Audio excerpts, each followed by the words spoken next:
Saludos.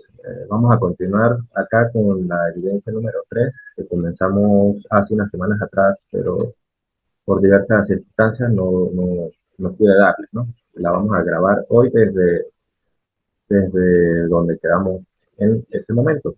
Estuvimos, para repasar un poco allí lo que ya vimos, ¿sí? Las sentencias condicionales, lo que son las estructuras de control, específicamente las sentencias condicionales if, el if y else, cada una de sus variantes, ¿no?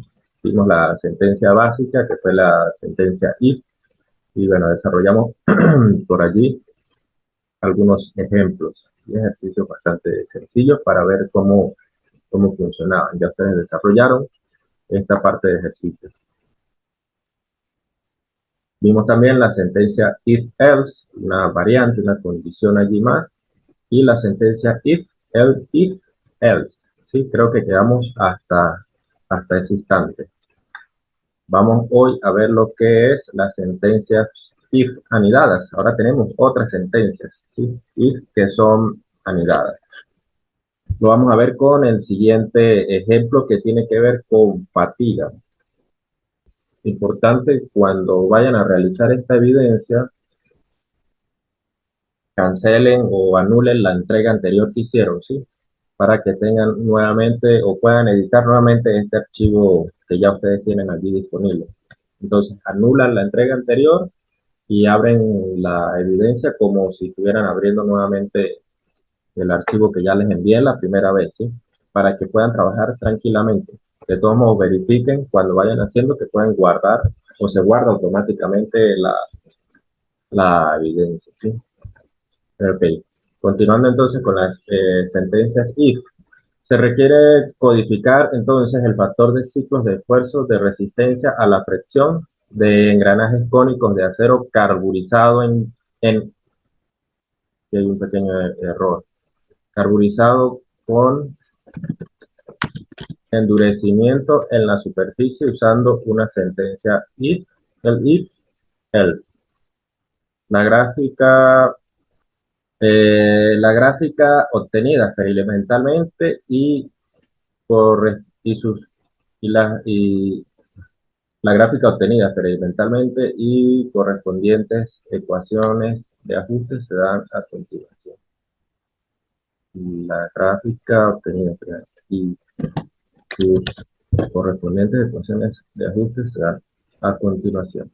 Los bloques de instrucciones entonces de las distintas sentencias if que hemos visto hasta ahora tienen ciertos errores estos que, bueno, a medida que pasan los semestres pues se van corrigiendo, ¿no? Pueden anidar otras sentencias if else o if else. Entonces tienen acá una gráfica que ya les debe parecer conocida. Es la que vimos en la introducción al tema de la teoría de fatigas que ya iniciamos acá en la asignatura. Tenemos entonces acá esta gráfica con la relación del número de ciclos ¿sí? de carga desde 10 a la 2, que es 100, desde 100 ciclos hasta 10 a la 10. Y el factor de ciclos de esfuerzo, ¿sí? Entonces, con un cierto número de ciclos, entramos acá a la gráfica, llevamos hacia la curva y conseguimos un factor que vamos a requerir en las ecuaciones y en algunos ejercicios que ya algo de esto hemos iniciado, ¿no? En la asignatura. Entonces, esta gráfica ya ha sido ajustada, ¿no? Y va a tener, por ejemplo, un valor de 2.7 para ciclos que van desde 100 hasta 1000. ¿Sí? Va a tener este valor acá para ciclos que van desde 1000 hasta 3 millones. Y estos valores, estos dos de acá, que pueden presentarse para un caso general o un caso crítico, van desde los 3 millones hasta 10 a la 10 ciclos, ¿sí? Como les digo, un caso general y un caso crítico.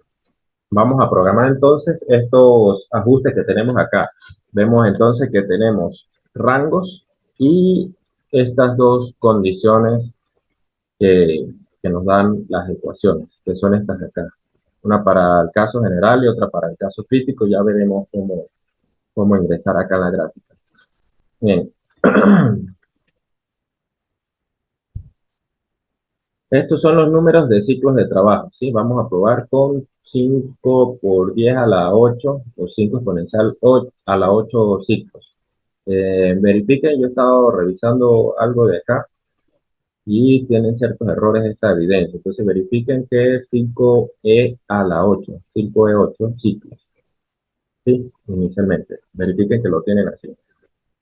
Tenemos por acá también un factor que lo vamos a inicializar en cero. De momento no nos preocupemos por este, vamos a avanzar y ya veremos cómo cambiarlo.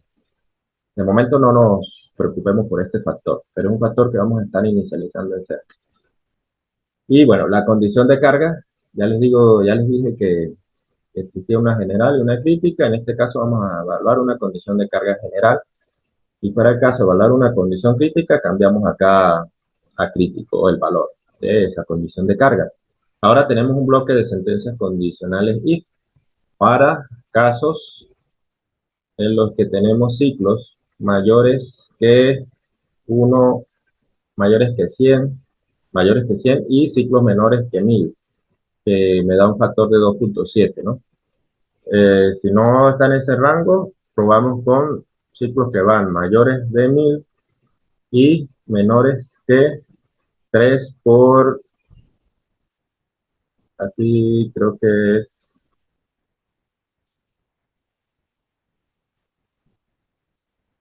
3, yo creo que aquí es, aquí vamos a corregir, 3e a la 6, ¿sí? 1000 y 3 millones.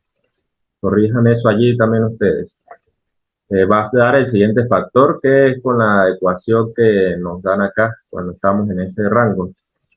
Programamos allí esa ecuación. Y en caso contrario, pues tenemos para las condiciones, aquí también está mal. Corrijan esto porque les puede dar un valor erróneo o puede ser que de error. ¿Sí? Para ciclos de mayores de 3 millones y menores que 1e a la 10. ¿Sí? Entonces tenemos esa, sí, una condición de carga general y otra crítica. Como pueden ver, entonces tenemos aquí un bloque adicional al que con el que iniciamos acá, ¿sí? Entonces tiene un bloque dentro de otro bloque de sentencias if. Por eso se le llama así, sentencias if anidadas, ¿no? Entonces cuando llega hasta este punto, tiene que evaluar otras dos condiciones, si es general o si es crítica, y unas ecuaciones diferentes. Y en caso contrario, si no se cumple nada de esto, es que estamos fuera del rango, ¿no? Si no se cumple ninguna de estas condiciones, entonces va a imprimir que el número de ciclos está fuera de rango. ¿Qué valor va a imprimir si estamos fuera del rango? Vemos por acá en la gráfica que no hay información para menor a 100 ciclos ni para mayores de 10 a la 10 ciclos. Entonces, si el número de ciclos está entre esos valores que no conocemos, va a imprimir que el número de ciclos está fuera de rango. Y va a escribir un valor de cero porque lo inicializamos en cero. Este es el valor que inicializamos en cero cuando está fuera de rango. ¿Sí? Ese fue el valor que yo coloqué como valor inicial. Si yo corro este ejemplo,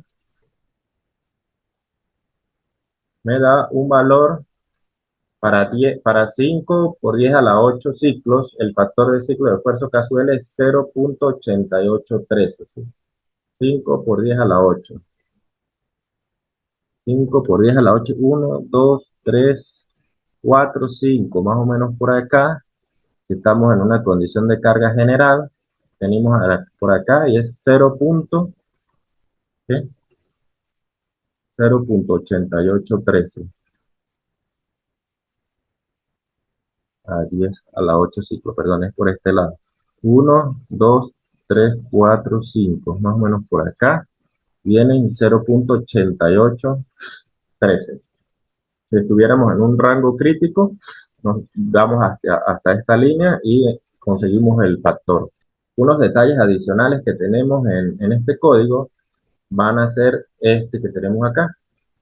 En este código estamos usando esta función de Python que permite calcular potencias. Eso es power de potencia, si no me equivoco, es lo que significa. Que se usa para evaluar entonces un número de ciclos que puede variar y su exponente acá ven que están negativos y con decimales. Para esos casos especiales que tenemos de potencia. Entonces esta es una función predeterminada que ya viene con Python. Adicionalmente, otro detalle que tenemos acá es el resultado que se va a imprimir. Anteriormente dejábamos esto vacío, ¿no? Que el resultado nos lo dé con un formato. Por ejemplo, en este, que lo dé con 4 decimales. Sí, pero lo podemos variar para que nos dé 6 decimales, por ejemplo. Entonces ya tienen una nueva forma de expresar esos resultados. Seguramente en evidencias posteriores iremos viendo otras formas de expresar esos resultados. Pero básicamente entonces, estas son las dos cosas nuevas que tenemos y que estamos conociendo con este código, ¿no? Básicamente, lo central de esto es que tenemos un nuevo orden, un nuevo cuadro, bloque de instrucciones if dentro de otro bloque de instrucciones if. ¿Sí? Por acá vamos a ver si variamos esto. Ya tenemos un valor de aquí, vamos a buscar un valor entre estos por aquí. 5 por a la 4. Y comprobemos el resultado.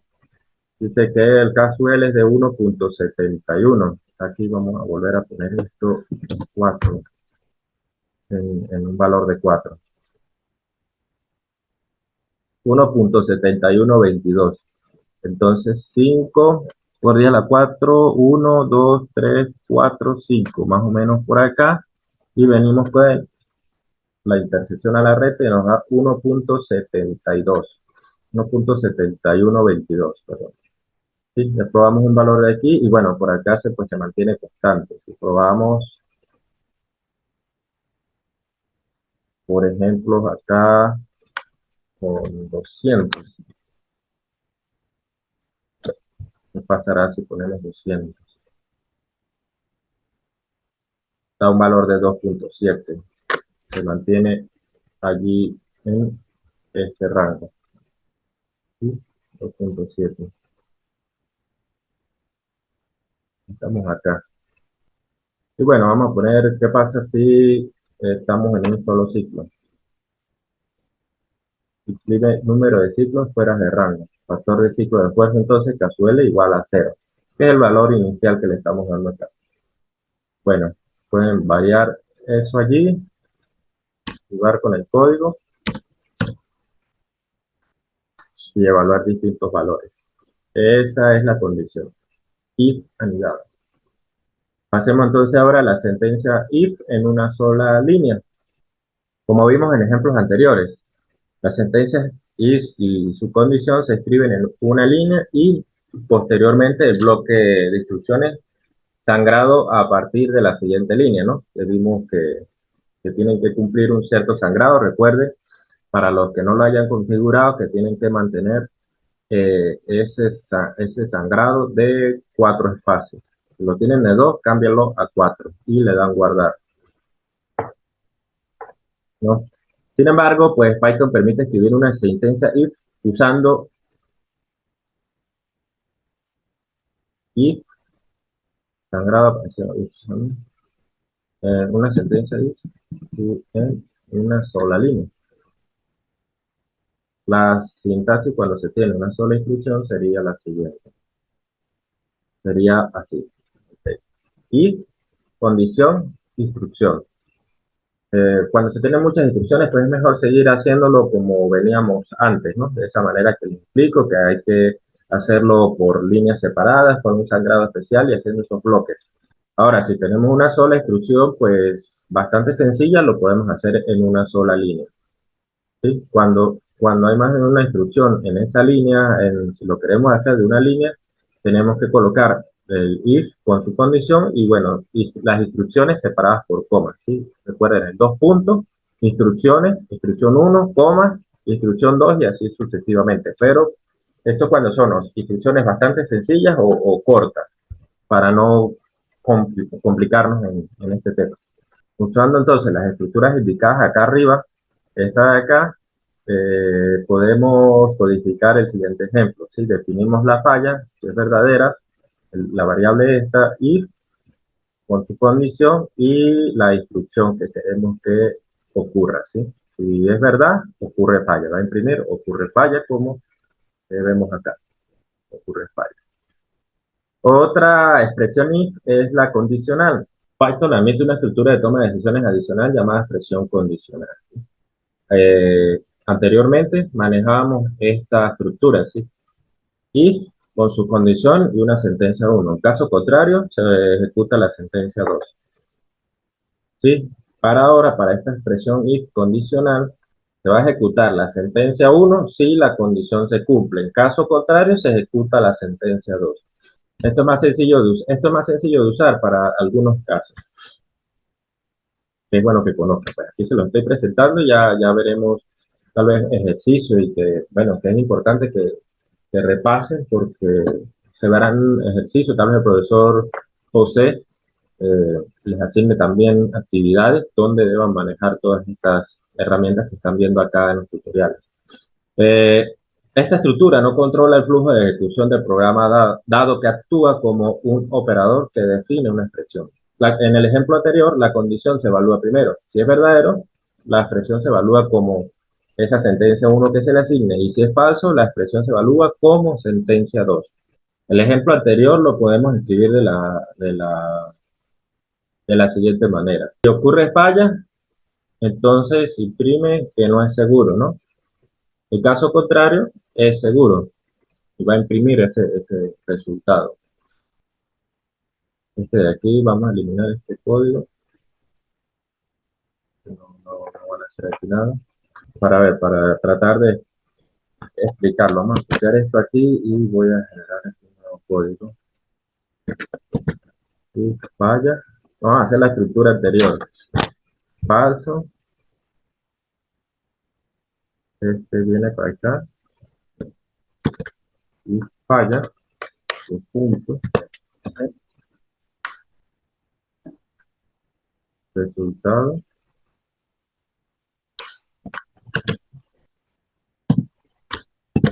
No es seguro. False.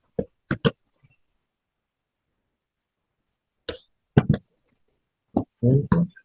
Y aquí.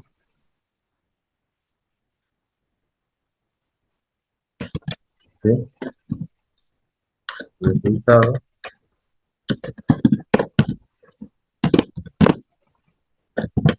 Es seguro. Print el componente y ejecutamos. El componente es seguro, ¿sí? Porque no falla. Esto es lo que habíamos hecho anteriormente.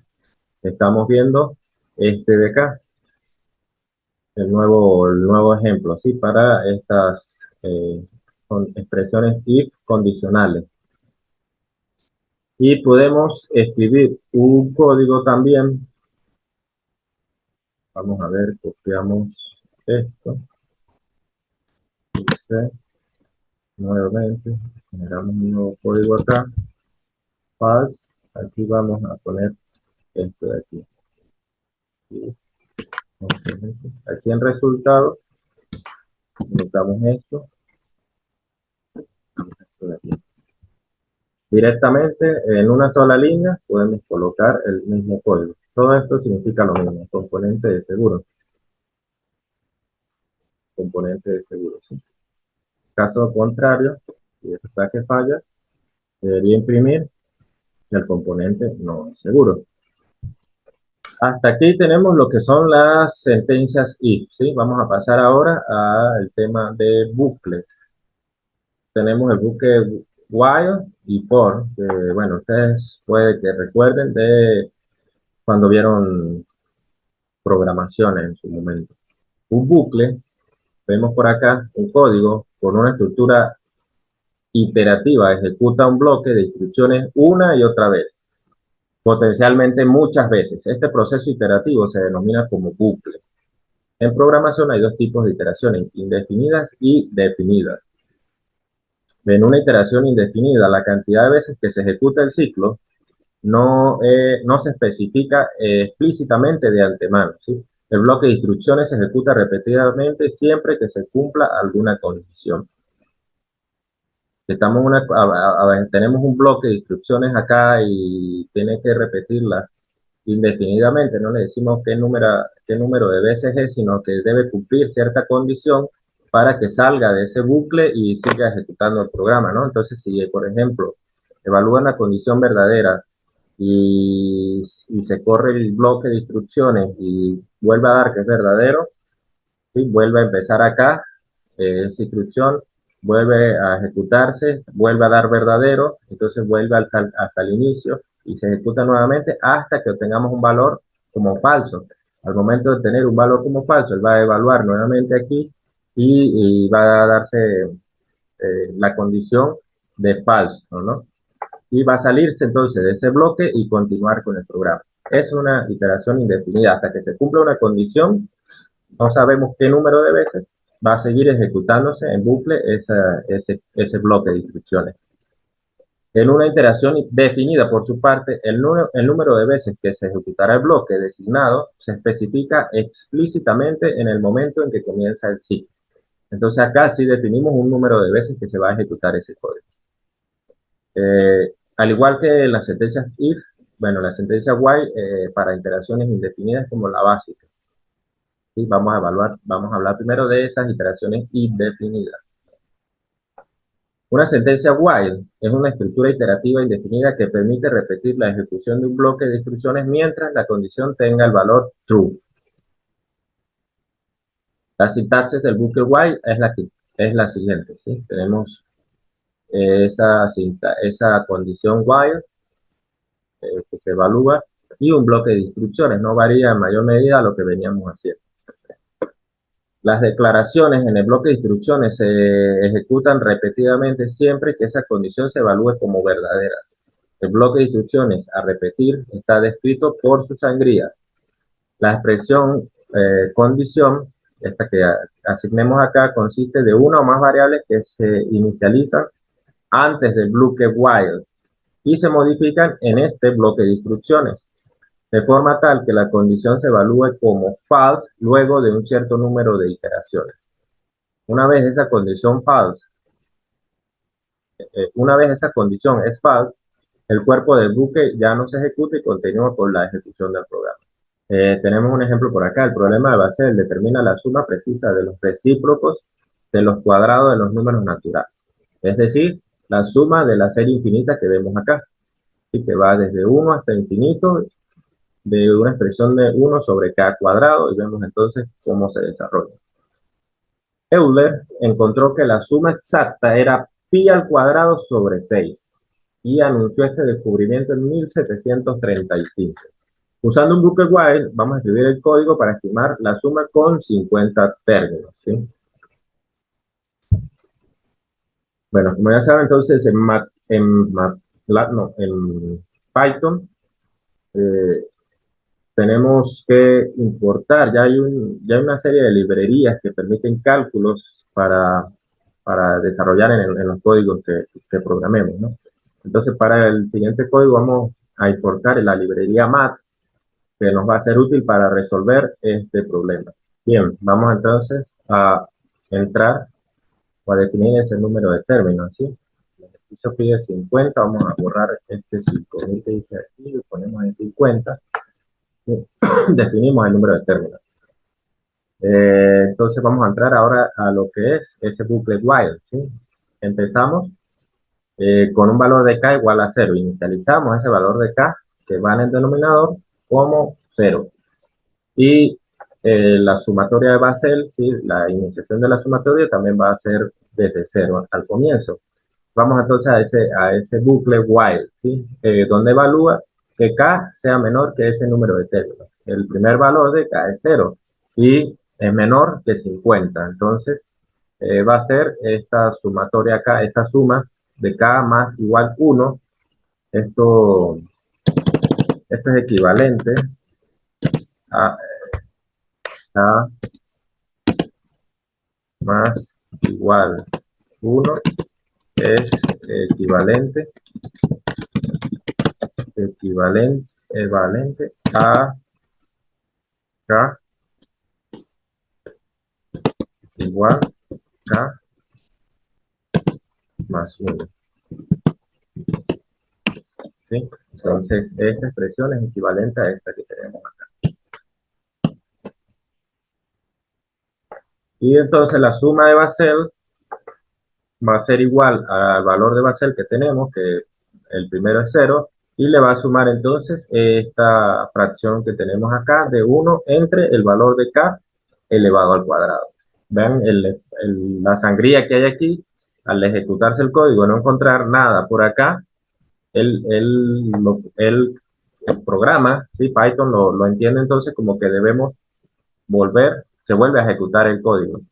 Entonces vuelve a evaluar el valor de K que tenemos, va a ser menor que 50 y vuelve a sumarle entonces 1 y evalúa la sumatoria de Basel. Entonces, alguien podría preguntarse si estamos en una sentencia indefinida, ¿sí? While, de tipo while, ¿por qué estamos definiéndolo, no? Entonces, a pesar de que sea indefinida, podemos también definir un número de términos, ¿no? Ya veremos cómo implementarlo bajo otras condiciones.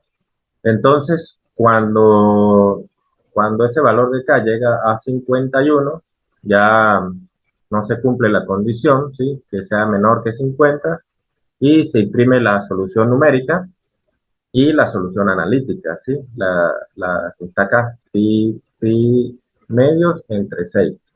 Entonces, ejecutamos este código.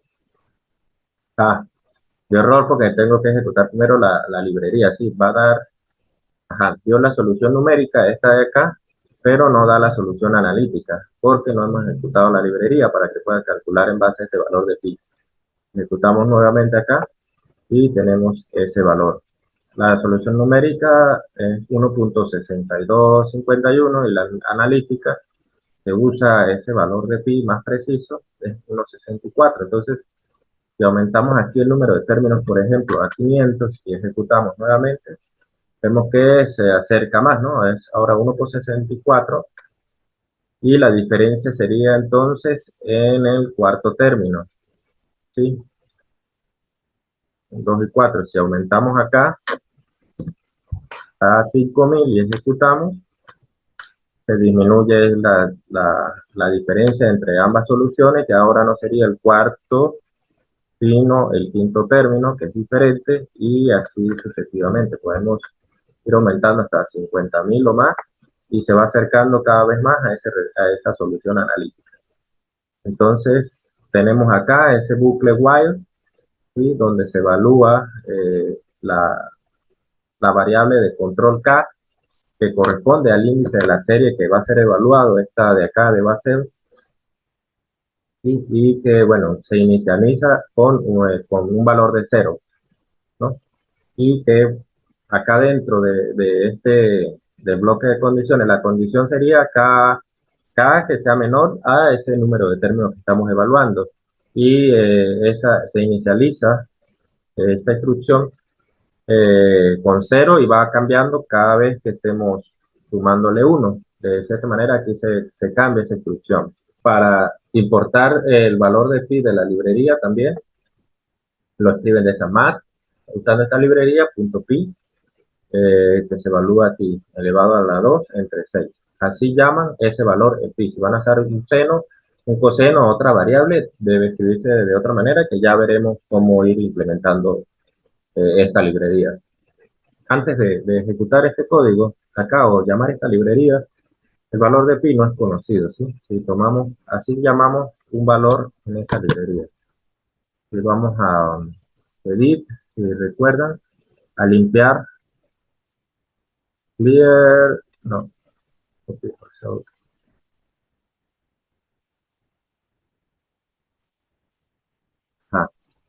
restart runtime, ¿sí? Que inicialice todos esos valores que están guardados, que borre esa memoria de los valores que están guardados.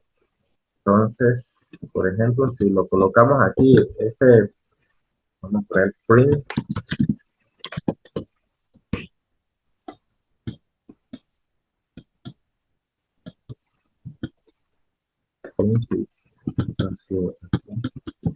¿sí? Y lo ejecutamos, vemos que no conoce, ¿sí?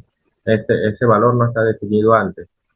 Pero si lo copiamos, a reiniciar esto, la rutina, la limpiamos, restart runtime, y limpiamos todos esos resultados y lo ejecutamos después de la librería, vemos que debería darme el valor de pi, 3.14 y todo ese número que están ahí. Entonces, así llamamos ese valor en la librería que estamos usando acá. Esa es la utilidad que tiene el usar librerías. Existe, aquí pues están llamando toda la librería, ¿no? Y eso tal vez, si lo tienen en su computadora, hace que sea bastante más lento porque tienen toda la librería. Más adelante veamos, tal vez veamos cómo llamar un valor en particular sin que tenga que importar toda la librería. Entonces ya tenemos acá la sentencia while, ¿sí? De iteraciones indefinidas. Vamos a continuar entonces con la sentencia break and continue, que son parte de esta sentencia while, ¿sí? Son como unas variantes que se presentan allí. En el ejemplo anterior, todo el bloque de instrucciones del bloque while se ejecuta en cada iteración. Sin embargo, el flujo de ejecución del bloque while puede ser alterado con la sentencia break and continue, ¿sí? La que rompe esa secuencia es la sentencia break, que se utiliza para interrumpir la ejecución del bucle si se cumple alguna condición. La ejecución del programa procede entonces a la primera instrucción que sigue al bucle. Y la sentencia continua salta al siguiente paso de la iteración, ignorando todas las instrucciones que le siguen dentro del bloque. La condición del bloque se vuelve a evaluar para determinar si este se ejecuta de nuevo o termina. Entonces vamos a ver este ejemplo por acá, ¿sí? Donde se inicializa con un valor de n igual a 0 y entramos a ese bucle while y evalúa que sea menor a 50, ¿no? N tiene que ser menor a 50. Y va a sumarle un valor de 1, la unidad a 1 para ir evaluando. Entonces entramos a esta sentencia if, a este bloque de instrucciones, si recuerdan, if este símbolo, la división de con este símbolo me da el residuo, ¿no? Entonces, evaluando el valor de n entre 5, si es igual a 0, va a romper, ¿sí?, el bucle y se va a salir, va a imprimir el valor de n. Entonces, si ejecutamos este código, vean que termina aquí al llegar a 5. Si inicia con 0, 0 es menor que 50, ¿no? Entonces le suma un valor. Está empezando con 1 acá. 1 entre 5 no es igual que 0. Entonces es falsa esta condición y continúa, ¿sí? No se rompe. Continúa, imprimió aquí el valor de 1. Le sumó 1, entonces n es menor que 50, sí, le va a sumar 1, entonces 2. 2 entre 5, el residuo no me da 0, ¿sí? Es false, entonces no se rompe esta secuencia y sigue evaluando hasta llegar a 5 en este caso, ¿sí? 5 entre 5 sí va a ser un residuo de 0. 5 entre 5 sí me genera un residuo de 0. ¿Sí? Entonces se cumple esta condición, es verdadera y se rompe ya la instrucción. Al romperse va a imprimir todos estos valores de n que ya vemos acá, ¿sí? Y además imprime el mensaje de que se culminó ese bucle iterativo. Entonces, a pesar de que le dijimos que n evaluara hasta valores de 50, ¿sí? Al cumplirse se rompe la condición que se le impone, evaluándola, y imprime entonces esos valores. De igual manera, si lo hacemos para continuo, ¿sí? Como vimos anteriormente, esto lo podemos convertir a una sola línea, igual lo podemos ejecutar y va a generar el mismo resultado, ¿sí? Esto simplifica a una sola línea. Entonces, se terminó aquí la ejecución del programa, de este bloque, y cuál continúa con la que sigue, con la siguiente instrucción del programa, ¿no? Que es imprimir ese mensaje. Continuando entonces con el ejemplo ahora de contando continuo, ¿sí? Si lo ponemos igual que en break, iniciamos con n igual a 0, ¿sí? Entramos a la estructura del while y vamos a evaluar que n sea, en este caso, menor a 20. Y empezamos con 0, le va a sumar 1, ¿no? Entonces n es igual a 1. Si 1 entre 5 no es, el residuo no es igual a 0, sí, es false, entonces va a continuar igual. Y ahora tenemos que es menor 1 que 20, sí, entra acá y le suma un valor de 1, la unidad. Entonces ahora n vale 2. 2 entre 5 no es 0, el residuo es false y continúa hasta llegar aquí a 4, por ejemplo. Y vemos que 4 sigue siendo menor que 20, le va a sumar 1, ¿sí? Entonces n es igual a 5. 5 entre 5, sí, sí es verdadera la sentencia de que el residuo es igual a 0. Y no, a diferencia de break, que interrumpe la ejecución del código, aquí va a continuar evaluando, ¿sí? Entonces viene hasta acá, n igual a 5 es menor que 20 y le suma 1. ¿Sí? Entonces 6 entre 5, el residuo no es igual a 0 y continúa evaluando, ¿sí? Hasta que llegue hasta 19, que le suma 1 más, evalúa con 20, 20 entre 5, ese también es un valor de residuo igual a 0 y cuando vaya a evaluar 21, ya se rompe o no se cumple esta instrucción y entonces imprime el valor de n, ¿sí? No, este continúe, no permite que se ejecuten estas instrucciones hasta que no se cumpla esta condición que tenemos acá. Va a imprimir el valor de n y finalmente que culminó el bucle iterativo. Si ejecutamos este código, vemos que llegó hasta, empezó a imprimir los valores de n, 1, 2, 3, 4, y cuando llegó a 5, como 5 es el residuo entre 5 va a ser 0, no me imprimió ese valor, ¿sí? Y continúa evaluando ese valor de n, por eso pasa hasta el 6, 7, 8, 9, cuando vuelve a llegar a 10, ¿sí?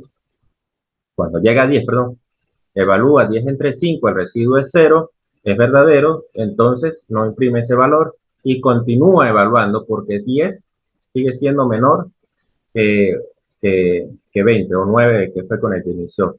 Entonces pasa a 11, 12, 13, 14, de igual manera para el 15, 16, 17 y 18 y culmina con 19, ¿sí? Porque 20 también me genera un residuo igual a 0 cuando lo dividimos entre 0. Entonces tenemos esos dos casos, break y continuo, como variantes del while para ejecutar en algunas circunstancias. Vamos ahora a ver este pequeño ejemplo aquí, ¿sí? Continuando con la serie de Basel, modificado, ¿sí? Al añadirle ahora una sentencia break con el fin de calcular cuándo se alcanza una diferencia de 1 por 10 a la menos 9 en dos pasos consecutivos, ¿sí? Anteriormente, pues iba evaluando una serie de parámetros, de números de términos, que fuera menor a 50, iniciamos en este ejemplo, ¿sí? Y entonces, a veces, eh, acá arriba, a veces no conocemos con quién comparar. En el caso anterior, comparábamos con la solución analítica, pero y si no la conozco, debemos entonces hacer una comparación con algún valor, que es esa diferencia que me exigen acá, esa de 1 por 10 a la menos 9, ¿sí? Entonces, esta serie de base pues va incrementando, ¿sí? A medida que va sumándole, esto incrementa esos decimales que estábamos comparando, ¿sí? Sí, porque yo, mientras más términos evaluaba, más me acercaba a esa solución analítica. Bueno, a medida que sea esto mayor, pues la contribución que va a hacer a esa suma de bases es mínima, ¿sí? Entonces, vamos a entrar igual que en el caso anterior, definimos el número de términos y entramos al bucle while, donde inicializamos de igual manera con k igual a 0 en el denominador. Y ahora vamos a definir un Basel 0, ¿sí? Ese Basel 0 va a ser igual a 0, pero nuevamente es la inicialización de esa sumatoria.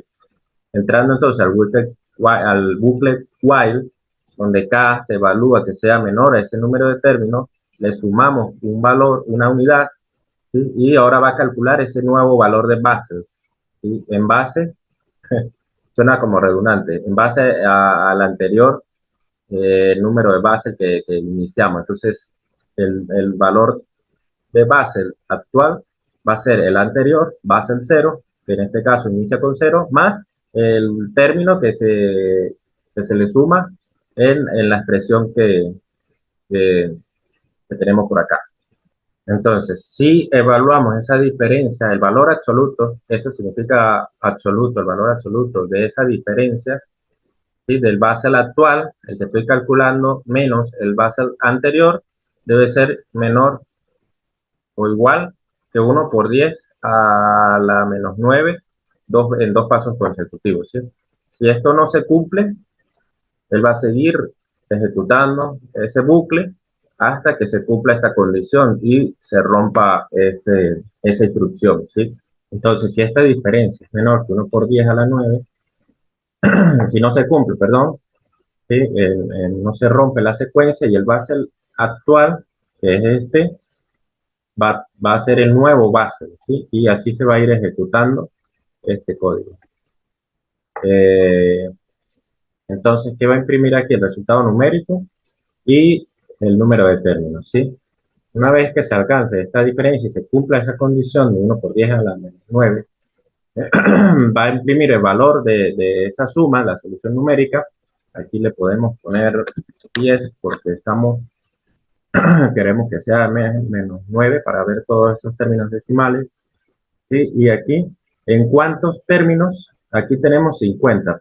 Podemos poner 50.000 para que evalúe completos. Sí, si aquí muestra 50.000, quiere decir que no se cumplió esta condición y se terminó por eso mismo, porque ya alcanzó el número de términos. Entonces ejecutamos y nos muestra que se alcanzó, esta diferencia se alcanzó cuando iba por el término número 31.623, ¿sí? En ese momento la solución numérica da este valor que tenemos acá, ¿ves? Entonces, bueno, esto se podría ya considerar como un bucle infinito, porque aquí igual si le ponemos más ceros, que sea, siempre va a dar ese valor, porque la condición que me termina este bucle es que sea una diferencia entre el base anterior o el base actual entre el base anterior de 1 por 10 a la menos 9. Acá podemos ver cómo implementar en ese ejemplo cuando no tenemos un punto de comparación, en este caso numérico, como en el otro ejemplo, para determinar este bucle que estamos analizando.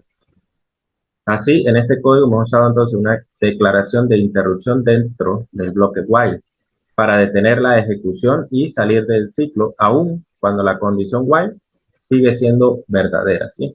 No llegamos nunca a esta cantidad, pero, y es verdadera, ¿sí? Sigue siendo por acá la condición while, que sea menor k, menor al número de términos, pero se cumplió esta condición. Rompemos esa condición y va a imprimir inmediatamente la siguiente, o va a continuar con la siguiente instrucción que tenga el programa, para no ejecutar todo el número de términos que pueden ser muy grandes. Vean que aquí tenemos una cantidad bastante exorbitante y cuánto tiempo le tomaría ejecutar entonces ese código. Este código se ejecutó en 0.023 segundos, imagínense, para evaluar 31.623 términos.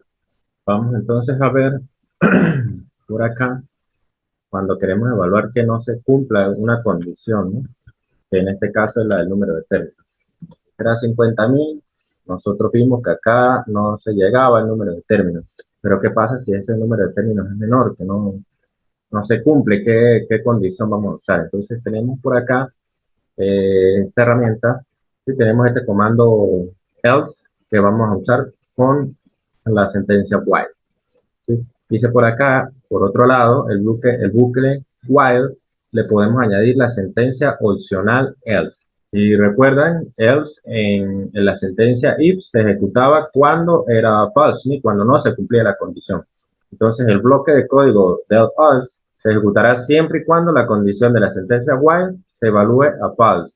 y no se haya ejecutado entonces una sentencia break. Tenemos por acá el mismo ejemplito, pero con el número de términos en 20.000, ¿sí? Tenemos la misma estructura de del bucle while, ¿sí? Pero en caso de que se llegue ya al número de términos y no alcancemos esta diferencia, se va a imprimir, se va a salir de este bucle y se va a imprimir que no se alcanzó el número de máximo de términos. Así no estamos verificando constantemente que si se llegó al número de máximos o términos o no. Esto permite que se imprima de una vez ese código. Se salta de este y se ejecuta la siguiente línea de código que va a ser imprimir que se alcanzó el número máximo de términos. Y bueno, continúa colocando la demás comando, se ejecuta el resto del programa. ¿Sí? Vamos a poner esto igual aquí en 10, que está en 6, algo así, y lo ejecutamos. Entonces por acá, ves que lanza el mensaje que se alcanzó el número máximo de términos, es decir, no se cumplió esta condición de aquí. La solución numérica sigue dando un valor hasta 20.000, ¿sí? Se evalúa hasta allí, pero no se cumplió la diferencia que era evaluar el Basel actual en menos el Basel inicial. Si cambiamos como sabemos, llega a 50.000, allí debería cambiar ya el resultado. ¿Sí? Entonces sí me muestra que el número de términos fue 31.623, vemos que no llegó a cumplirse el número máximo que establecí y me da una solución numérica. Entonces esa es la facilidad que ofrece este nuevo comando else acá con while. Vemos entonces la utilidad del else, ¿sí? Que se ejecuta una vez que no se cumple el número de términos y se sale de ese lazo que estoy ejecutando. Vamos entonces con las iteraciones definidas. Ya vimos los casos para las indefinidas y ahora vamos a hacer uso de los bucles for para esas iteraciones definidas. ¿Sí? Aquellos que no les aparezca esta celda, vean que están ocultas. Aquí me dice que hay 11 celdas ocultas y las abrimos solo haciendo clic sobre ellas. Entonces, empezando con el bucle de for, ¿sí? Es una estructura de control que repite un bloque de instrucciones un número predeterminado de veces, una iteración definida. Así, la sintaxis del bucle es for se le asigna un valor en una secuencia y se ejecuta un bloque de instrucciones. Entonces aquí ya no tenemos una condición, ¿sí? Que limite la ejecución del código, sino un valor dentro de esa secuencia. ¿Sí? En el momento que no se cumpla ese valor dentro de esa secuencia, ya no se ejecuta el bloque y continúa el programa. Entonces, la primera secuencia que voy a ejecutar sería la secuencia de números, ¿sí? Entonces, las declaraciones en bloques de instrucciones se ejecutan una vez para cada elemento en secuencia. Aquí hay un ejemplo que imprime todos los números del 0 al 6. Yo voy entonces a tomar todos los elementos para ejecutar este bloque de instrucciones. Este valor yo lo puedo usar dentro de ese bloque de instrucciones como vamos a ver. Entonces en este ejemplo donde queremos que imprima todos los números del 0 al 6, vamos a usar la función range, ¿sí? Range 7, como vemos acá. Si nosotros pedimos range 7 a Python, ¿sí? Me va a imprimir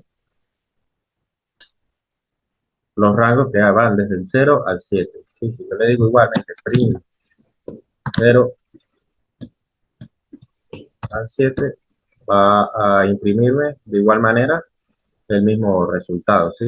El número de rango que va desde 0 a 7. Entonces el rango es la variación que va a tener desde 0 hasta 7, sin incluir el 7. Entonces va a empezar siempre con 0 y va a pasar por 1, 2, 3, 4, 5 y llega hasta 6. No va a incluir el 7. Entonces, en vectores, matrices, en rangos que van a estar usando más adelante en otros ejercicios, va a comenzar siempre en 0 y en este caso no va a llegar al 7. Siempre va a comenzar con 0. Entonces, como yo quiero 7 términos, por eso no incluye el 7 porque va a comenzar en 0. 0, 1, 2, 3, 4, 5 y 6. 7 términos.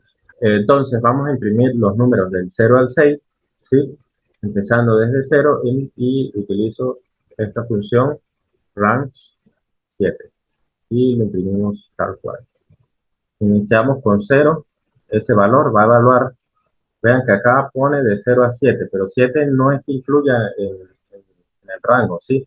0 es desde donde comienza y 7 es la cantidad de términos que va a tener ese rango. Entonces, 0 va a ser el primero, el número 1 va a ser el segundo y así sucesivamente. Entonces, y va a estar dentro de ese rango y va a imprimir eh, desde 0 va a imprimir, va a pasar por 1, va a llegar hasta el término 6, hasta que cumpla con el rango o la función range que estamos asignando acá con el valor de 7. Lo ejecutamos y vemos que va desde 0 hasta 6, cumpliendo con los 7 términos que indica ese range. Okay, entonces, la función de range se usa para crear una secuencia de números que se pueden iterar usando un bucle for. Y se puede utilizar de las tres formas siguientes, ¿no? Range, con un valor n, crea una secuencia de números desde 0 hasta n-1. Range, desde a hasta b, crea una secuencia de números que va desde a hasta b-1. Y range, a hasta b con un paso, ¿sí? Crea una secuencia de números desde a hasta b-1 con incremento de paso. Entonces, en vez de ir sumando de a 1 en 1, puede ir de a 2, de a 5, de a 10 o de a 100, lo que se le indique entonces a ese número de pasos. Pongamos a prueba entonces los conocimientos e imprimamos los números de 3 hasta 12.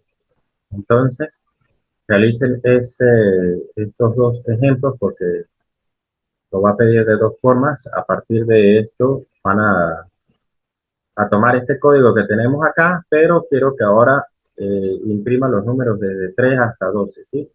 Y de igual manera imprima los números del 4 al 20 con un paso, un incremento de 2 unidades, utilizando ese código y estas funciones o estas distintas formas que tienen acá. Recuerden entonces, como les dije al comienzo, anulen la entrega, los que ya tienen la entrega anterior, ¿sí? Ya yo verifiqué quiénes la entregaron ese día. Les puedo dar aquí oportunidad a los que no han ejecutado esta evidencia 3 que la entreguen completa desde el comienzo. Y bueno, anulen esa entrega a los que ya la hicieron y ejecuten nuevamente este cuaderno. Al final, antes de entregar, recuerden darle Run All, ¿sí? Para que ejecuten todas las instrucciones. Por ejemplo, acá, que yo ejecuté este y la elimino. Si ustedes me la entregan así, pues suponer que no estaban pendientes de la clase y no ejecutaron el código, ¿sí?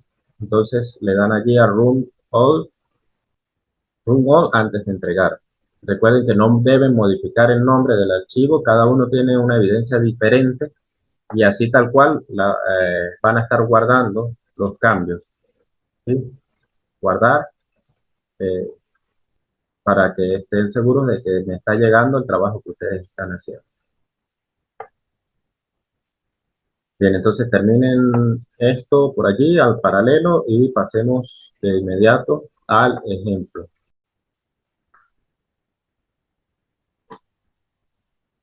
Bien, una vez terminado entonces estos ejemplos o estos ejercicios, también van a reescribir el código del problema de base nuevamente de forma tal que la serie pueda ser calculada ahora usando un bucle for, ¿sí?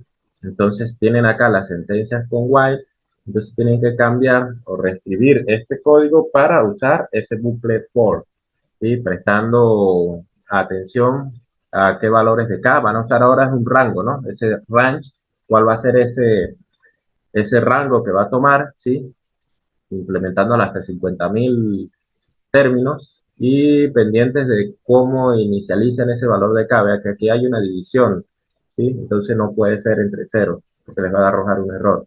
Entonces, desarrollen este ejemplo, tal vez sea un poquito más elaborado que los anteriores, pero simplifica usar el bucle for para este caso. Desarrollen entonces acá en esta celda ese código usando bucle for. alguna duda que se les presente, pues pueden ir consultando a través del chat, de Google Meet, ¿sí? Que si no les respondo yo inmediatamente, sus otros compañeros también pueden ver la pregunta, ¿no? Y le surge a ellos y otro que lo hizo puede comentar también al respecto. La idea de esto no es que me entreguen el cuaderno, que guarden aquí, que ejecuten, porque los códigos se los pueden copiar, tal cual. Excepto le toman un captura y una foto y se los mandan a ustedes, entre ustedes mismos por WhatsApp o por cualquier vía. Y luego me lo entregan. No me están engañando a mí. Sí, la idea es que aprendan a usar este tipo de códigos porque más adelante los van a estar usando y necesitando con ejercicios que se les puedan plantear. El profesor José también desarrolla tareas bastante interesantes con Python, entonces la idea es que ya dominen el lenguaje aquí para que desarrollen con mayor calidad las tareas que él les pueda enviar más adelante. Entonces desarrollen este ejemplo y como les digo, consulten las dudas por el chat del Google Meet, ya que no estamos desarrollando esta evidencia de manera eh, síncrona. En Python, en una lista puedo tener combinación de variables, ¿sí? Puedo tener enteros, puedo tener decimales reales, así como lo estamos viendo acá en este ejemplo. Un bucle for entonces se usa también para iterar o recorrer no solo rangos, sino también secuencias como lo son las listas, tuplas, diccionarios y cadenas. A continuación, entonces, se presenta un ejemplo de un bucle for, donde el objeto iterable corresponde a una lista con los modos de carga de un eje de transmisión. Entonces, tenemos una lista acá que en vez de tener números, tenemos cadenas de texto, ¿sí? Donde el primer término es tensión, el segundo es compresión, el tercero es la flexión y por último torsión. Y en vez de iterar entonces con números, vamos a iterar con estos términos. Entonces, for modo carga in en esta lista y vamos entonces a imprimir el modo de carga. Es de esperarse que primero va a imprimir tensión, luego compresión, flexión y por último torsión. Entonces si ejecutamos esta lista, vemos que va a imprimir los términos que contienen dicha lista. Entonces esta lista puedo tener aquí tensión, aquí puedo tener un valor 7, 8 punto tanto. Aquí puedo tener false y aquí otra variable, ¿sí? Vamos a copiar este aquí y ponemos,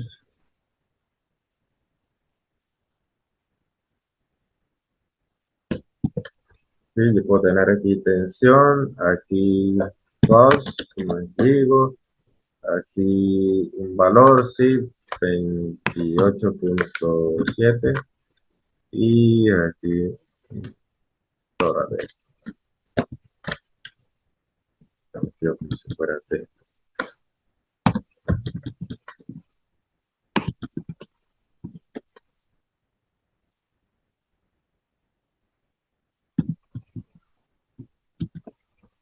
Entonces si ejecutamos,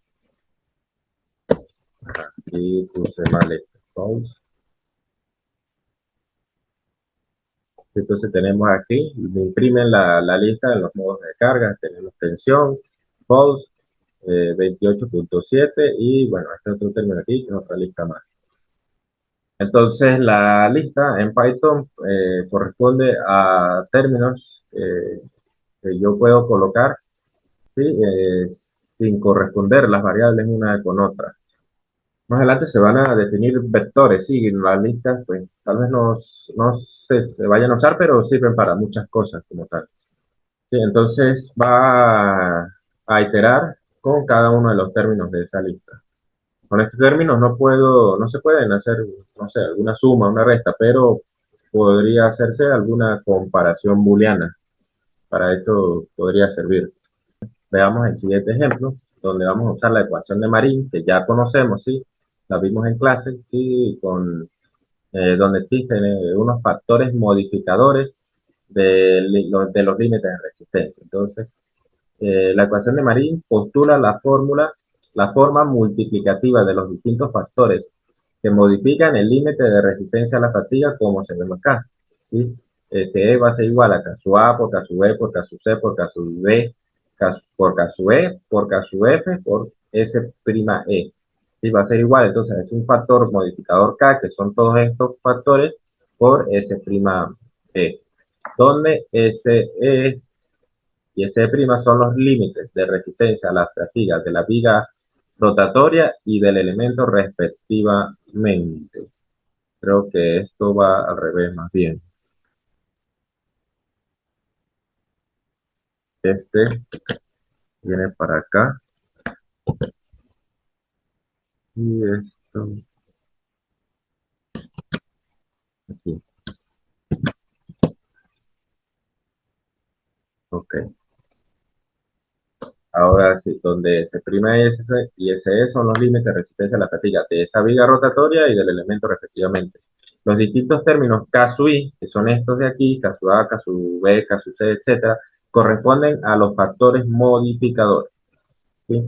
Si los, perdón, si los factores modificadores para un elemento de máquina están almacenados en la lista modificadores, como lo vemos acá, ¿sí? Creamos una lista que se llamamos factores modificadores, donde están 0.75 que corresponde a K sub A, 0.98 que corresponde a K sub B, 0.68 K sub C, 0.94 K sub D, 0.89 K sub E y 0.83 K sub F. Esa es mi lista, ¿no? Entonces, usando un bucle for, piden determinar el factor resultante K. Entonces, la lista con los valores de marina a considerar es esta de aquí, los factores modificadores, ¿sí? Donde tenemos ya listados K sub A, K sub B, K sub C, etcétera. Y bueno, yo no le estoy diciendo cuántos factores tenemos en esa lista, no decimos de cuántos números tenemos en esa lista que estamos creando, ¿sí? De igual manera, vamos a inicializar el factor modificador de Marín, ¿sí? Ese factor modificador va a comenzar con 1, eh, que es este que está acá. Sí, ese factor modificador no puede empezar por 0, sino multiplicaríamos por 0, es el límite de resistencia a la fatiga siempre. Él va a empezar 1 porque inicialmente no hay ningún modificador, un factor modificador. Entonces, entramos al bucle for, ¿sí? Con los factores. ¿Sí? Ese factor va a entrar en la lista de factores modificadores y va a comparar, va a encontrar un nuevo factor modificador haciendo el factor modificador anterior, ¿sí? Por el factor. Entonces, tenemos el factor modificador, el primero va a ser 1 y va a entrar a multiplicar a esta lista, va a tomar ese caso A y lo va a multiplicar 0.75. Entonces, ya tenemos un nuevo factor modificado. Ese nuevo factor modificador va a entrar nuevamente a la lista y lo va a multiplicar por 0.98. Y así hasta completar cada uno de los términos de esa lista. Al final, pues va a imprimir por la pantalla del factor modificador resultante, ¿sí? Con 3 decimales que le definimos allí. Si ejecutamos, vemos entonces que ese factor resultante K es igual a 0.347. Una vez multiplicó cada uno de esos factores que encontramos en la lista. Bien, continuando entonces con esta cadena de bucles for, ahora con el caso de bucle for enumerado, tenemos el caso en que Python puede usar la función enumerate en un bucle for para imprimir cada valor de un iterable junto con un contador inicializado por defecto en 0. Esta función realiza el seguimiento de cada iteración y actualiza al contador de forma automática. En el siguiente ejemplo se requiere imprimir la lista de modo con los modos de carga utilizados utilizando la función enumerate, ¿sí? Entonces tenemos for índice, ¿sí? Que me indica esa posición y el modo de carga en esta lista. Enumera esta lista que tengo yo acá. Entonces, ¿qué va a imprimir? El modo de carga, tenemos acá unos corchetes vacíos, corresponde a otros corchetes vacíos. Entonces, en punto format, para el resultado que queremos, va a meter el índice en este primer espacio, ¿sí? En el modo de carga, y el resultado a modo de carga en el segundo corchete que tenemos, ¿sí? Si lo corremos, vemos que el modo de carga 0, como ven, empieza en 0, corresponde a tensión. Luego el modo de carga 1 corresponde a compresión. Me va a listar esa lista o me va a enumerar, mejor dicho, esa lista que tenemos acá, ¿sí? Hasta llegar al último término, que es torsión, ¿sí? El modo de carga 3 corresponde a torsión.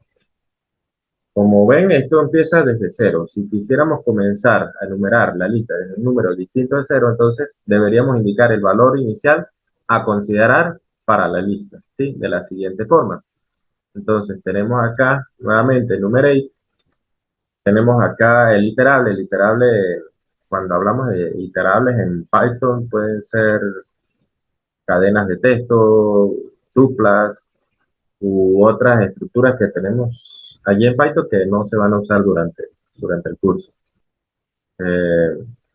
Bueno, y entonces para iniciar tal vez una cadena, como por ejemplo acá, tenemos tensión el primer término, pero pueden tomar la E como segundo, la N como tercero, y así. Eso es como el iterable que estaría usando acá en Python. Entonces, a ese número ahí, ¿sí?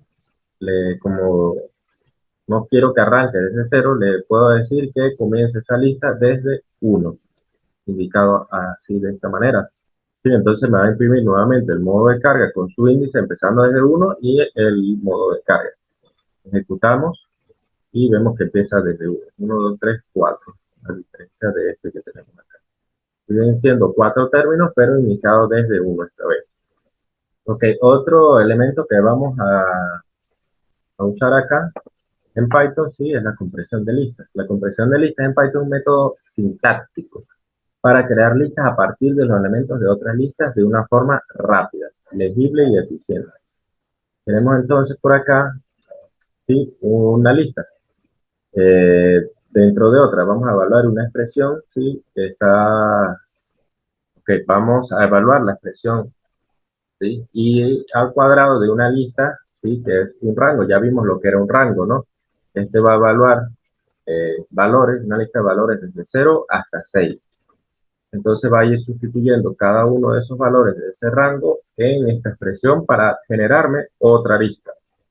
Y me va a imprimir la lista generada con sus valores. Ejecutamos el código y vemos que la lista generada es 0, ¿sí? Como va a comenzar este rango en 0, 0 al cuadrado es 0. El siguiente valor de esa lista es 1, 1 al cuadrado es 1. El siguiente sería 2 al cuadrado, 4, y así hasta completarme una lista. Entonces, se me está generando una lista a partir de otra que ya estoy definiendo. En caso, aquí es,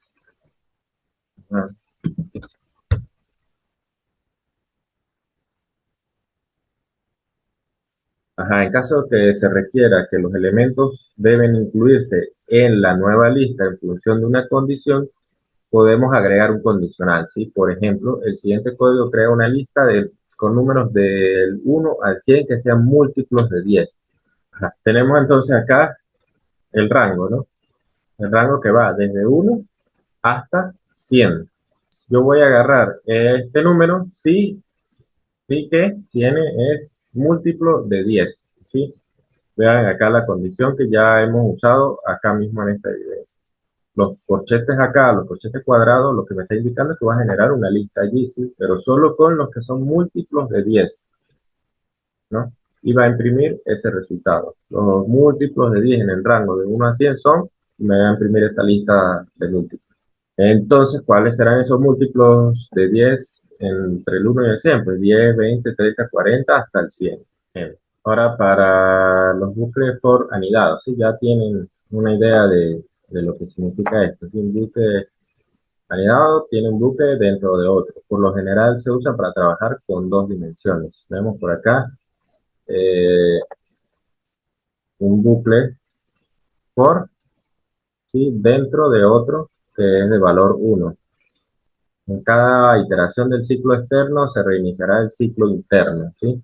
El ciclo interno debe terminar todas sus iteraciones antes de que el ciclo externo pueda continuar con su siguiente iteración. Y entonces se presenta aquí la sintaxis. En el siguiente ejemplo se presenta el código que determina las potencias 2, 4 y 6 de los números desde 2 hasta 10.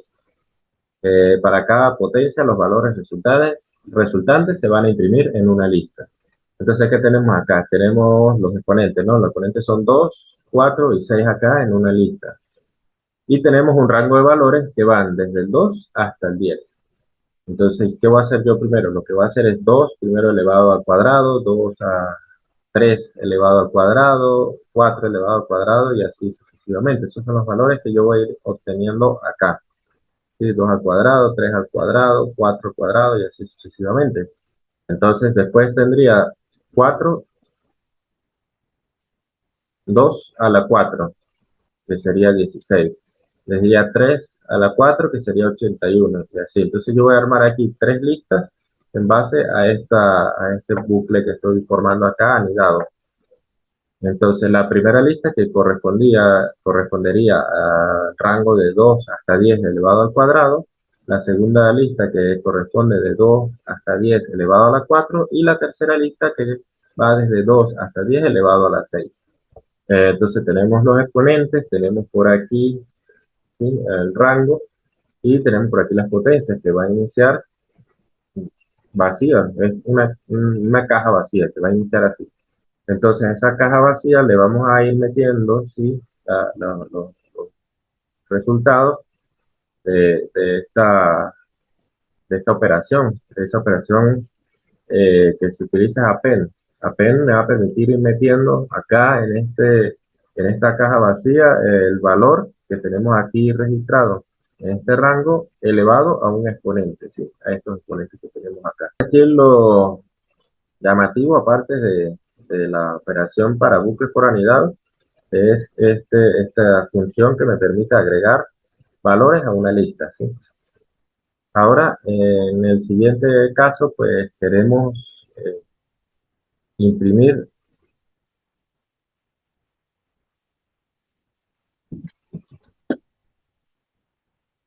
imprimir el porcentaje de fallas ocurridas durante los ensayos de laboratorio de 7 lotes de probetas, donde se ensayaron 20 probetas por lote. El número de fallas ocurridas para cada lote se encuentra almacenado en una lista identificada como frecuencia de fallas, ¿sí? Entonces tenemos esa frecuencia de fallas con una lista de 5, 14, 8, 12, 0, 15 y 5. Tenemos acá definida la frecuencia de fallas como una lista, ¿sí? El total de probetas la tenemos ya definida, un número, y entonces vamos a determinar ese porcentaje de falla por lote e imprimir el resultado. Empezamos con ese for para el número de fallas en una frecuencia de fallas que tenemos acá definida. El porcentaje de fallas va a ser el número de fallas entre las probetas por lote, ¿sí?, por 100, porque es un porcentaje. Y me va a imprimir las fallas ocurridas en el ensayo. O sea que acá está vacío y entonces el formato que le vamos a dar es el porcentaje de fallas, este que estamos obteniendo aquí, ¿sí? Ahí está el comentario que va a imprimir el número de fallas observadas. Ejecutamos el código y vemos que las fallas ocurridas en cada ensayo, ¿sí?, aquí están por cada frecuencia de falla que obtuvimos para ese lote de probetas, el porcentaje que se obtiene de falla. 25, 70, 40, 60, 0 para el caso. Y aquí tenemos un caso de 0 fallas, 0 frecuencias, 75% y 25%. Entonces vemos cómo estamos listando bucles, perdón, vemos cómo estamos haciendo bucles por anidados. Con este ejemplo, pues cerramos la parte de lo que tiene que ver con bucles y vamos a pasar ahora a testigos, contadores y acumuladores. Estos programas se van a necesitar variables que acumulen valores. Estas variables se conocen como acumuladores, ¿sí? También que indiquen si cierta condición ha ocurrido. Este tipo de variables sería de testigo. Y que contabilicen cuántas veces ha ocurrido una condición. Esa variable es de contador. Las situaciones pueden ser muy diversas, por lo que en esta sección solo se van a ofrecer algunos ejemplos. ¿Sí? Vamos a implementar un acumulador, ¿sí? Se entiende por acumulador como una variable que acumula el resultado de una operación. Si queremos agregar un acumulador al ejemplo anterior que vimos, en el final del bucle, para determinar el total de fallas ocurridas, podemos modificar ese código de la siguiente forma, donde el acumulador será la variable total de fallas, ¿sí? Entonces tenemos una lista con las frecuencias de fallas que ya conocemos. El total de fallas la vamos a inicializar desde cero, ¿sí? Va a ser nuestro acumulador allí en ese caso. ¿Sí? Entonces vamos a contabilizar el número de fallas en cada ensayo a partir desde el primer término, recorriendo cada uno de los términos de la lista. Entrando ya este, a esa contabilización que queremos del número total de fallas, ¿sí? Para un número de fallas, en la lista de frecuencia de fallas hasta que tenemos aquí, va a calcularme ese total de fallas, va a ir sumándolas. Entonces, el número de fallas va a comenzar desde cero, ¿sí? Y cero va a ser cero más el número, el primer término, que es 15, y perdón, 5. Entonces va a ser el número total de fallas, va a ser igual a 5. Y vuelve a comprobar 5 más el segundo término, que sería 14. Me daría un nuevo total de fallas igual a 19. ¿Sí? El tercer término lo va a sumar 19 más 8, 27 fallas, y así hasta llegar al último término. Ejecutamos y vemos que el número total de fallas es de 59. Ese es un acumulador, algo que va sumando y sumando y sumando hasta que cumpla con la lista que se le está dando, en este caso la lista de frecuencias de fallas, y acumuló 59 fallas, ¿verdad? Vamos ahora a lo que es un testigo. Se entiende por testigo una variable que indica simplemente si una condición se ha cumplido o no, y se suele hacer con variables lógicas en vez de numéricas. Si queremos implementar un testigo en el código anterior que nos indique para cada grupo de ensayo si el número de fallas observadas supera el de la muestra. Si observada supera indique para acá si el código quedaría de la siguiente forma. El testigo será la variable. Si queremos implementar un testigo en el código anterior que nos indique para cada grupo de ensayos si el número de fallas observadas supera el 50% de la muestra. El código quedaría de la siguiente forma, ¿no? Entonces, el testigo será la variable supera la media. Tenemos la misma lista, ¿no? La misma lista de frecuencias de fallas y el total de probetas por lote. Entonces, para el primer ensayo, tenemos 20 probetas, de esas 20 fallaron 5. Para el segundo ensayo, de las 20 fallaron 14. Y así sucesivamente. Entonces, acá muestra cómo determinar si las fallas ocurridas por cada lote, supera la media. Para el primer ensayo, la media es 10, ¿sí? Entonces no superó este valor de fallas, la frecuencia de falla no superó la media. Pero para el segundo caso, sí superó el 50% de las probetas que teníamos. Para el número de fallas, sí, que entra en la lista de frecuencias de fallas, va a evaluar, ¿sí? Vamos a inicializar ese valor como falso. Supera la media, va a inicializar como falso. Entonces, aquí se verifica la condición si el número de fallas es mayor que 0.5 por las probetas por lote, que en este caso es 20, va a imprimir que supera la media y es verdadero. Entonces va a imprimir superó media. Ejecutamos acá el código. ¿Sí? Entonces, con el primer término, si evaluamos 5, no es menor que la media, ¿sí? No es menor que la media, entonces va a imprimir falso. En el caso del segundo término, si supera, si es mayor, el número de fallas es mayor que 0.5 por las probetas por lote, supera la media, es verdadero, va a imprimir verdadero. Y así con cada término. Acá en 12 lo supera y en 15 también lo supera. Ahora vamos a implementar un contador. Se entiende por contador una variable que contabiliza el número de veces que una condición se satisface. El ejemplo siguiente, se implementa el código para determinar el total de grupos que mostraron más del 50% de las fallas de sus especímenes. ¿Cuáles grupos fueron los que superaron la media? 1, 2, 3. Fueron 3 grupos los que superaron entonces la media, ¿no? Son ciertos. Tenemos acá el ejemplo, la lista. La lista por lo que ve es diferente, ¿no? Vamos a copiarnos esta lista de acá. Entonces sustituimos acá. Casi la misma lista y vamos a copiar también este número de probetas. Por lote, el contador se queda allí. Y bueno, vamos a verificar aquí también. Aquí es 0.5 por el número de probetas por lote. Este problema que nos debería dar 3 lotes, ¿no? 1, 2 y 3. Que es el cuarto y el sexto. Ajá, entonces nos dice acá que el número de lotes que superó la media de falla es 3. Esos 3 que ya vimos acá. Con esos 3 ejemplos, quiero que me respondan la pregunta, ¿cómo podríamos imprimir solo el número de fallas pares ocurridas durante los ensayos? ¿Sí? Aquí van a imprimir o a copiar su código. Entonces el resultado debería darle, acá tenemos 1, 2, 3, bueno, 4 se toma el 0. Hagan eso aquí. El otro ejemplo, van a modificar el código dado acá abajo de forma tal que obtenga el mismo resultado, pero sin la necesidad de utilizar un testigo. Bien, ¿sí? Algunos de ustedes tal vez utilicen la instrucción continue que devuelve el control al comienzo del bucle, ¿sí? Rechazando así todas las declaraciones restantes en la iteración actual y mueve el control de vuelta a la parte superior del bucle.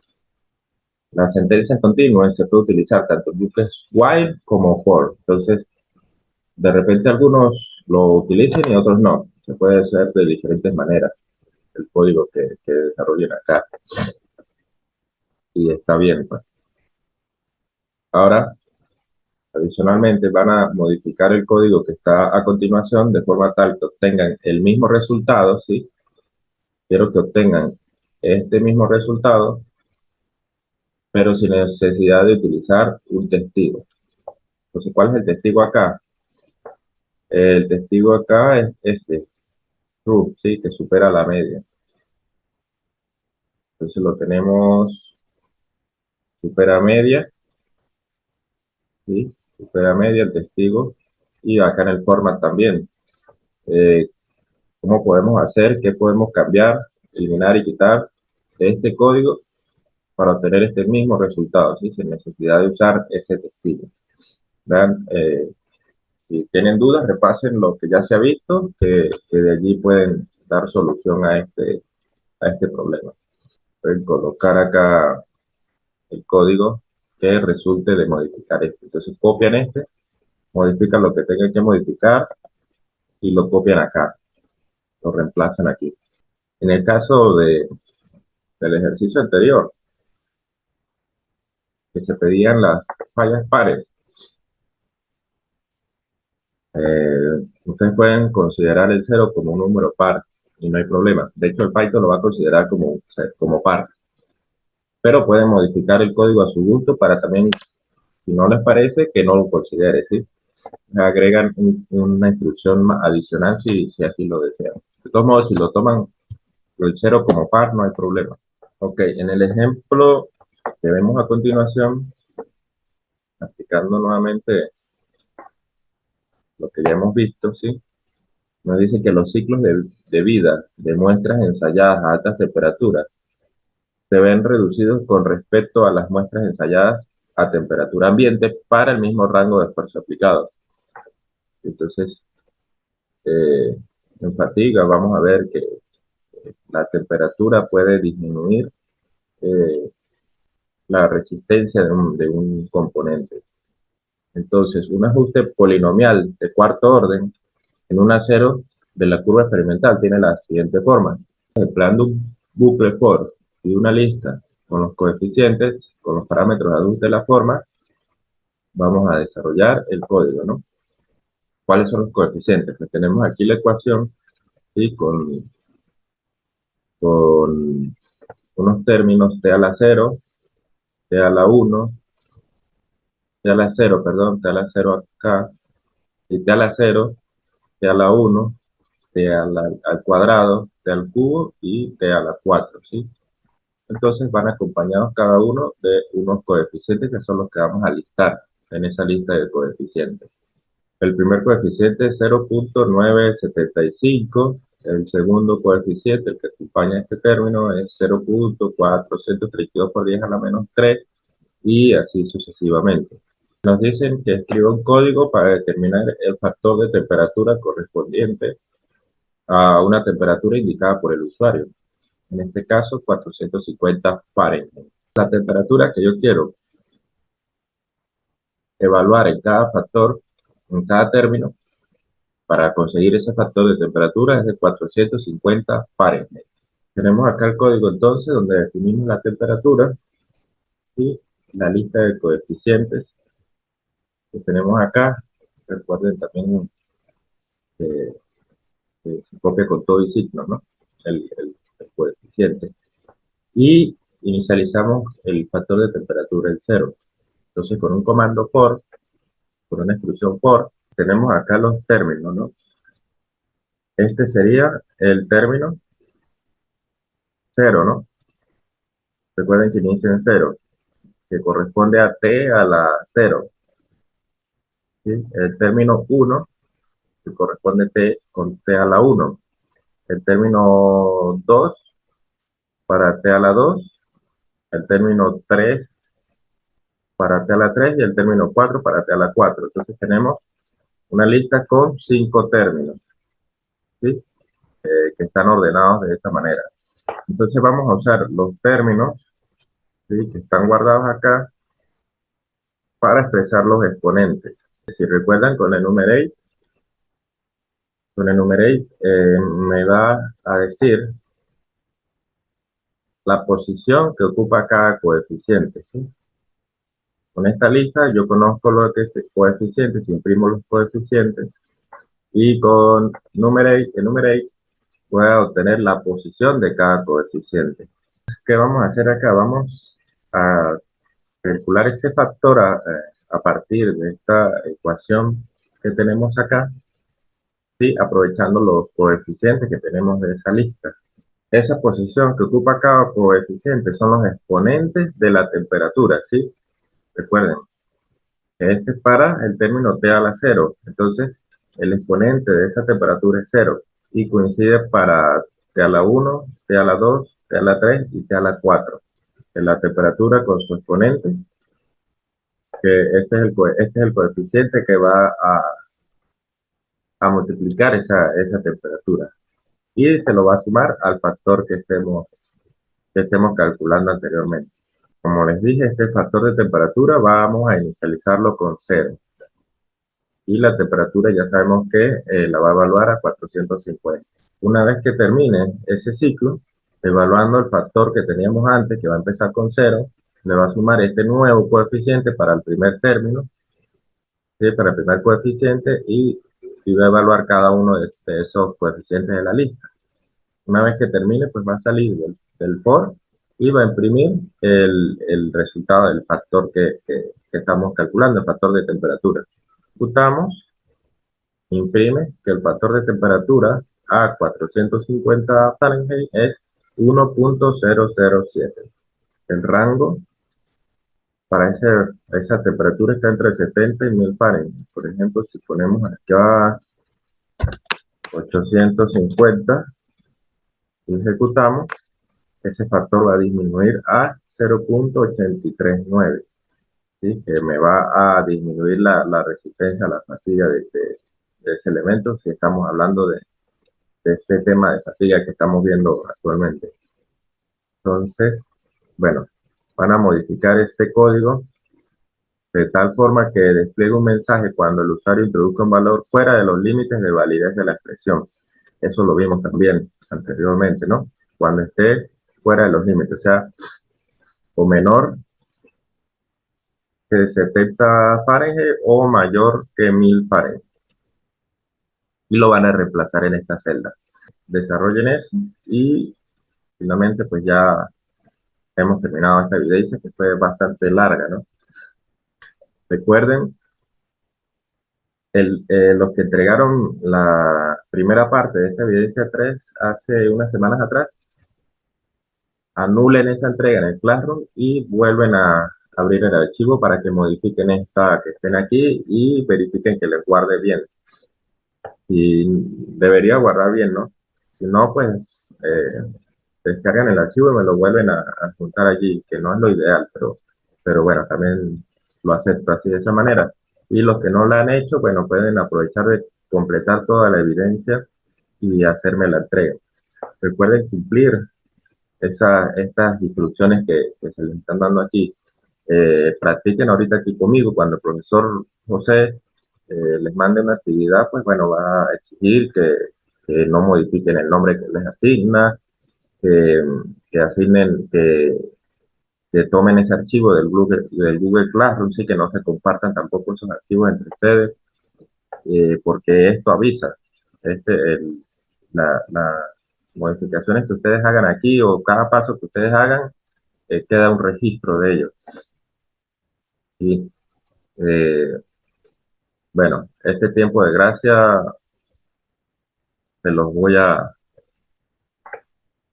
quitar por el momento. Entreguen esta práctica a partir del momento que la logre subir. Se les asignaré un tiempo prudencial para que la culminen y la logren subir, ¿sí?